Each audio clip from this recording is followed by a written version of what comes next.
Karakonam CSI medical college കോഴക്കേസിൽ മുൻ bishop Dharmaraj റസാലത്തിന് തിരിച്ചടി. ED കുറ്റപത്രം റദ്ദാക്കണമെന്നാവശ്യപ്പെട്ടുള്ള ഹർജി ഹൈക്കോടതി തള്ളി. രേഷ്മ ബാബു ചേരുന്നു. രേഷ്മ, വിശദാംശങ്ങൾ.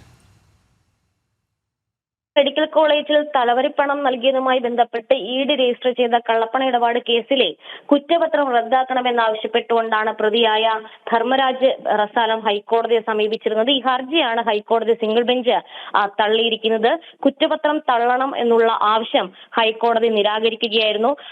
ഈ മെഡിക്കൽ കോളേജിൽ വിദ്യാർത്ഥികളുടെ മാതാപിതാക്കളിൽ നിന്ന് കോടിക്കണക്കിന് രൂപ ധർമ്മരാജ് റസാലം അടക്കമുള്ള പ്രതികൾ വാങ്ങിയെന്നും തലവരിപ്പണമായിട്ട് വാങ്ങിയിട്ടുണ്ടെന്നും അത് മറ്റു രീതിയിൽ ഉപയോഗിച്ചു എന്നുള്ളതായിരുന്നു EDയുടെ കണ്ടെത്തൽ.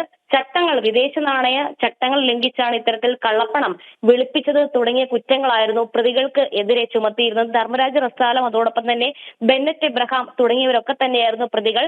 ഈ കേസിൽ ED നൽകിയ കുറ്റപത്രം റദ്ദാക്കണമെന്നുള്ളതായിരുന്നു റസാലത്തിന്റെ ആവശ്യം. ആ ആവശ്യമാണ് ഹൈക്കോടതി സിംഗിൾ ബെഞ്ച് തള്ളിയത്. നേരത്തെ ഇതുമായി ബന്ധപ്പെട്ട് ED പ്രതികളുടെ സ്വത്തുക്കൾ കണ്ടുകെട്ടുകയൊക്കെ ചെയ്തിരുന്നു. അതിൽ കുറച്ചു തുക പരാതിക്കാർക്ക് നൽകുകയും ചെയ്തിട്ടുണ്ട്. എന്തായാലും ധർമ്മരാജ് റസാലത്തെ സംബന്ധിച്ച് ഏറെ തിരിച്ചടി നൽകിക്കൊണ്ടുള്ളതാണ് ഹൈക്കോടതിയുടെ തീരുമാനം. രോഹിണി. ശരി, രേഷ്മ ബാബുവാണ് വിവരങ്ങൾ നൽകിയത്.